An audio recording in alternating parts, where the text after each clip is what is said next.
നിങ്ങളെ മക്കൾക്ക് അലിഫും ബാവും താവും പഠിപ്പിച്ചു കൊടുത്ത പ്രിയപ്പെട്ട ഉസ്താദിനോട് നിങ്ങൾക്ക് നിങ്ങളുടെ മക്കൾക്ക് എത്രത്തോളം കടപ്പാടുണ്ട് എന്നറിയോ? അവരെ നിസ്കാരത്തിന് പോലും വലിയ കാരണക്കാരാണവര്. വയലിന് വന്ന മുസ്ലിയാരോ നിങ്ങൾ നിസ്കരിക്കണം എന്നവര് പ്രസംഗിക്കും. വയലിന് വന്ന മുസ്ലിയാർ നിങ്ങൾ നോമ്പെടുക്കണമെന്ന് പറയും. വയലിന് വന്ന മുസ്ലിയാർ സുന്നത്തെടുക്കണമെന്ന് പറയും.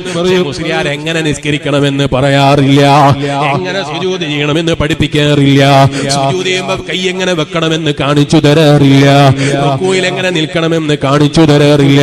എന്താ കാരണം? അതിനേക്കാൾ വലിയ ദർജയുള്ള പഠനം അതിനുവേണ്ടിയല്ലേ ഈ ബിൽഡിംഗ് തന്നെ നിർമ്മിച്ചു വെച്ചത്.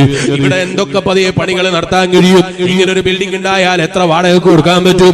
എത്ര മാസത്തിൽ അതേ വാടകയായിട്ട് സ്വീകരിക്കാൻ കഴിയും? അതൊന്നും വേണ്ടാന്ന് ചിന്തിച്ചിട്ട് ഇങ്ങനൊരു മദ്രസ സംവിധാനവും അങ്ങനൊരു ഉസ്താദുമാരെയും ഉണ്ടാക്കി വെച്ചത് എന്തിനാ? നമ്മളെ അമലുകൾ സ്റ്റേജിൽ വന്ന് പഠിപ്പിച്ചാ വേണ്ടതുപോലെ ആകൂല, വേണ്ടതുപോലെ കാണിച്ചു തരാൻ കഴിയൂല. ഓരോരുത്തരെയും ശ്രദ്ധിച്ചിട്ട് മദ്രസയിൽ നിന്ന് പഠിപ്പിക്കണം.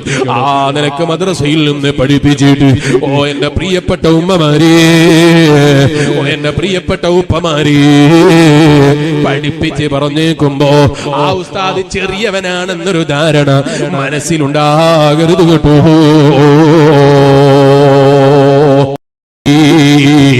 ഒന്നാം ക്ലാസ്സിലും മൂന്നാം ക്ലാസ്സിലൊക്കെ പഠിപ്പിക്കുന്ന ഉസ്താദ് നിനക്ക് ഫത്ഹുൽ മുഈൻ ഓതിത്തരുന്ന ഉസ്താദിനേക്കാൾ, നിനക്ക് ജലാലൈനി ഓതിത്തരുന്ന ഉസ്താദിനേക്കാൾ, നിനക്ക് സർവ്വ കിതാബും ഓതിത്തരുന്ന ഉസ്താദുമാരെക്കാൾ വലിയ മഹത്വമുള്ളവരാ.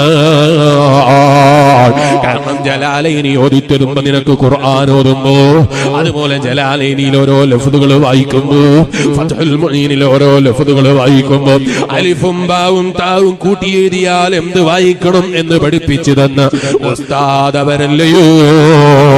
അവരാദരിച്ചേ മതിയാകൂ. ഇതെന്തിനാ ഞാനിവിടെ പറഞ്ഞത്? ചിലപ്പോൾ ഉസ്താദ് ഈ ശിഷ്യ എന്നൊക്കെ പറയുമ്പോൾ ചില ആളുകൾക്ക് തോന്നും ഇത് വെറും നമ്മളെ മദ്രസയിലെ നമ്മളെ പള്ളി ദർസിലെ കുട്ടികളോടും പള്ളി ദർസിലെ ഉസ്താദ്മാരോടുമാ പറയുന്നത്. മദ്രസയിലെ ഉസ്താദ് ഇല്ലാത്തൊരൊറ്റ ജനങ്ങൾ എന്റെ മജ്ലിസിലില്ലല്ലോ. മദ്രസയിൽ പഠിപ്പിച്ച ഉസ്താദിനെ പരിചയമുണ്ടോ? അലിഫ് പഠിപ്പിച്ച ഉസ്താദിനെ അറിയുമോ? ബാഗ് പഠിപ്പിച്ച ഉസ്താദിനെ പരിചയമുണ്ടോ?